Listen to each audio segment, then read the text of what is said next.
What's your intention for today? My intention is to help you dissolve the illusions that you call love so that only kindness remains. So we're going to teach you some things that'll help you understand all the people in your life and yourself and yourself and yourself and yourself. How many of you react? Something happens, you react. How many of you, after you react, you regret the react? Right. So that just comes from not being really present.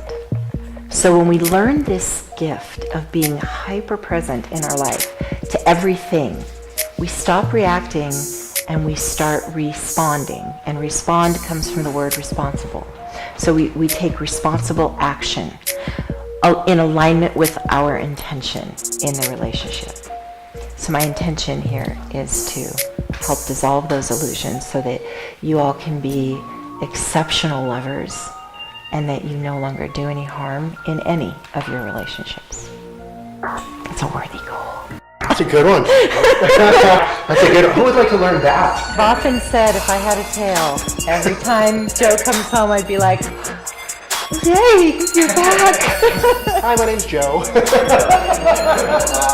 I'm a love coach. We perceive ourselves to be ambassadors of a new paradigm of love. When I say a new paradigm of love, what I really mean by that is the original intent for love. And we just said yes and surrendered to Spirit to introduce these concepts and ideas to one another, so that we do no harm to ourselves, we do no harm to others.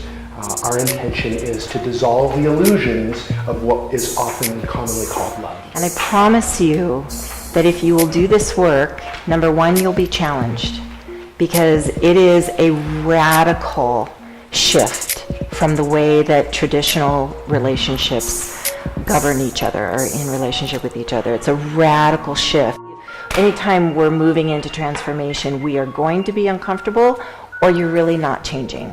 We are going to be uncomfortable, or you're really not changing.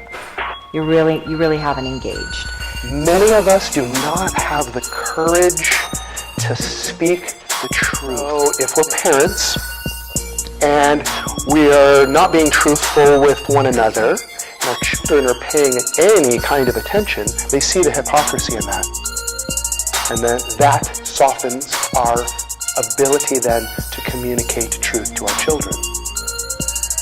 And if we justify deception in one place, then we can easily justify it in many other places, correct? Who wants to be in relationship with someone who is always speaking truth? It's a trick question.